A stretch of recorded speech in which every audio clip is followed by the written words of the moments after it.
If you're a military veteran or active service member looking to buy a home, or a real estate professional guiding one, there's one VA loan detail that can make or break your approval, even if you have perfect credit and solid income. It's called residual income. In this video, you'll learn what residual income is and why it matters, how much you really need in 2025, how it can impact your VA loan approval, even if you have loan debt to income ratio, and the VA's why behind this rule, and step-by-step calculation examples, and the most common mistakes that cause delays and how to avoid them. I'm also going to give you borrower tips and real estate agent tips so both sides of the table understand how to use residual income to close more deals and get you into your home. Before we dive in, my name is Alex Ramirez and I help military veterans and active service members and surviving spouses navigate the real estate world with confidence. But don't forget to like, subscribe, and tap that bell so you don't miss any of my VA loan tip videos in the future that could save you time, money, and frustration. All right, let's get right into it. A hypothetical scenario. Let's say you're a military veteran making $6,000 a month with good credit and a steady job. Your lender says your debt to income ratio is 43%, which many think is fine. But here's the catch. If your residual income, the money left over after all your major monthly expenses, doesn't meet VA's requirement for your region and your family size, your loan could be delayed and require extra documentation,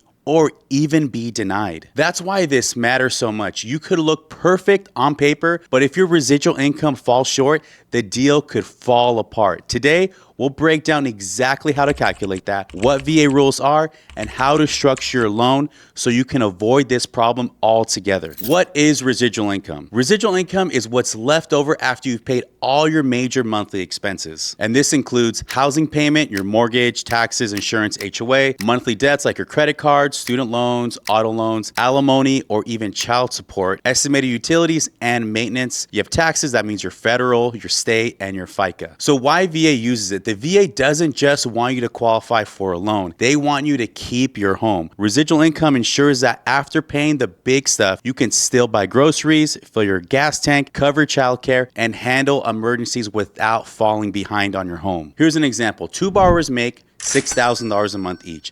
Borrower A has $2,000 left after bills. Borrower B has $300 left after bills. Same debt to income ratio? Yes. Same real life affordability? No, not even close. Residual income catches that difference. One thing that surprised a lot of VA borrowers is how the VA looks at utilities and home maintenance. They don't pull your actual electric bill or water bill. Instead, they use a standardized estimate based on your family size and the type or size of the home you're buying. This way, the calculation is consistent for everyone across the board. So here's what that can look like. A single veteran in a small condo might have $240 a month factored in for utilities and upkeep. A family of 5 in a larger home could see $350 a month or more. And remember, maintenance is part of that estimate because every home needs upkeep, whether it's a lawn, roof repair, HVAC servicing, or just replacing a water heater. The VA knows these costs are real. And here's a pro tip. If you're buying a home with high HOA fees or that's known for higher upkeep, like an older home or big yard or a pool, understand this will reduce your leftover income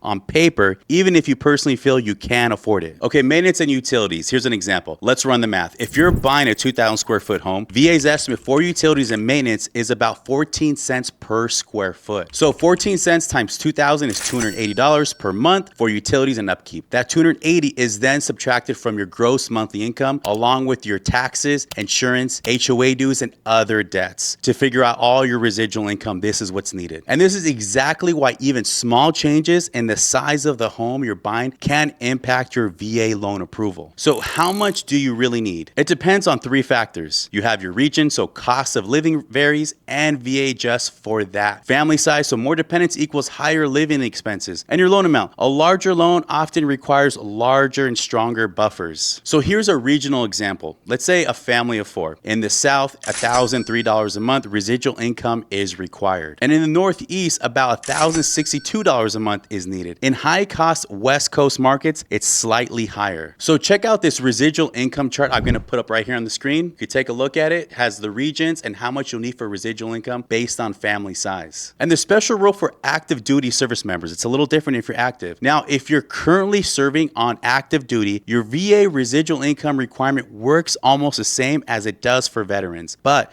there's one important difference you need to know. The VA actually allows active duty borrowers to reduce the requirement by 5%. Why? Because many of your living expenses, things like housing, utilities, or even meals, may be partially or fully covered by the military, which means your actual out-of-pocket costs are lower. And even if you live off base, it will be the same. Here's how it works. Find your base requirement, so check the VA's residual income chart for your region and family size. And here's an example. A family of 4 in the South normally needs $1,003 a month. Apply the 5% reduction, multiply by 0.95, so 1,003 times 0.95 equals $952.85. Most lenders will round this off to about $953. Compare your number as long as your actual residual income meets or exceeds that adjusted number, and then you're good to go. So important things to remember: the 5% reduction only applies if you're on active duty at the time of closing. And if you have dependents, they still count in your family size, which affects the requirement as well. And yes, BAH and other allowances can be included in your gross monthly income when you calculate your residual income. And since that income is non-taxed, we actually multiply that by 0.25% and give you an increase to help you qualify for a home. And this small adjustment with the 5% can make the difference between a file passing or needing compensating factors. So make sure your lender knows your active duty and applies it. And here's the DTI impact. If your DTI is over 41%, VA requires 120% of the residual income number. So in our $1,003 example, you need $1,203.60. Why the 20% bump? Higher debt ratios equals less flexibility in your budget. VA wants to see extra cushion. So why does a region matter so much? Because the VA's goal is to reflect real life living costs. Mississippi, gas might be $3 a gallon. In California, it could be $5.50 a gallon. Groceries, insurance, utilities, and childcare all vary by state. So if you're PCSing from Texas to New York, your pay might stay the same, but your residual income requirement will go up. So here's an agent tip. Always run the numbers for the new duty station or market before showing homes. You might need to adjust the target price range to keep residual income in check, but make sure you speak to a loan officer to get details on this too. The DTI myth. Let's go over some myths. Here's the misconception. Under 41% DTI equals smooth sailing. Over 41% DTI equals trouble. The truth, DTI is just a percentage. It doesn't account for your actual leftover money. The VA's rule: if you're over 41% DTI, you must meet residual income by at least 20% or show strong compensating factors like large cash reserves, so think 3+ months or maybe more, so 3+ months of your payment, long stable employment, perfect rent or mortgage history in the past, and little to no discretionary debt, so you want to keep your debt low. And here's some insight. This is where deals fall apart. Many people get the pre-approval, assume it's bulletproof, and are shocked when underwriting flags the file for residual income shortfall. And if you're not sure your lender is running this calculation early, drop a comment below and I'll send you my free residual income checklist for 2025. You can also reach out to me by calling or texting me at 805-857-3708, or you can also go to my description below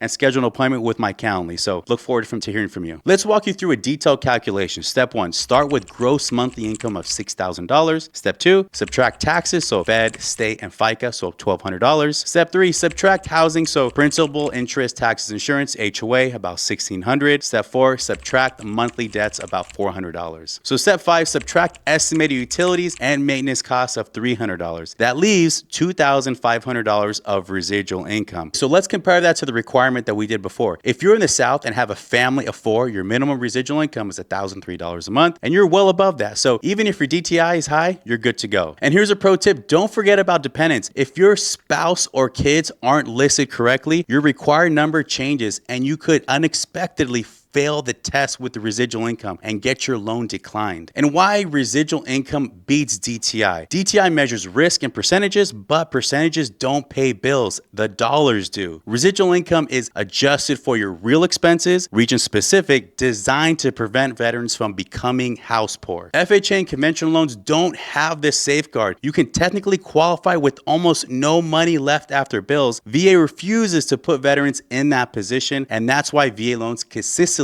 have some of the lowest foreclosure rates in the country. And here's what borrowers and real estate agents must know. For borrowers, count every dependent because the VA will. And don't focus only on DTI, budget for life, not just lending. Ask your lender to calculate this before you go house hunting. And if you're a real estate agent, work with a VA experienced lender who calculates residual income up front. Understand regional differences. Moving states can change that requirement. And if your borrower is close on DTI, encourage them to lower discretionary debt before making offers. And here are common pitfalls that kill VA approvals. Even strong borrowers can fail residual income requirements because of avoidable mistakes. Not including all dependents, VA counts your spouse, children, and any other dependents you may have. Overlooking an HOA fee, so $250 a month, can reduce your available income quickly. Taking on new debt during escrow, new cars, credit cards, or financing furniture can be deal killers, and I've seen it in the past. Ignoring the square footage of the home, this can impact residual income, so make sure you watch that. Bottom line, once pre-approved, keep your financial picture steady until after closing and beyond. And here's some quick tips to succeed. Always meet the minimum residual income for your region and family size. If DTI is high, exceed your residual income by 20%. Document compensating factors early and be transparent about all of your obligations. So you've just learned one of the most overlooked but most important parts of the VA home loan approval. Residual income isn't just a number, it's your safety net. It ensures you're not just surviving with a mortgage, but living comfortably. And if you're a borrower, ask for this calculation before you shop. And if you're a real estate agent, educate your clients early about this. And if this video helped you, share it with another veteran and subscribe for more VA loan strategies that actually help you build wealth. So be smart, be prepared, and let's get you home.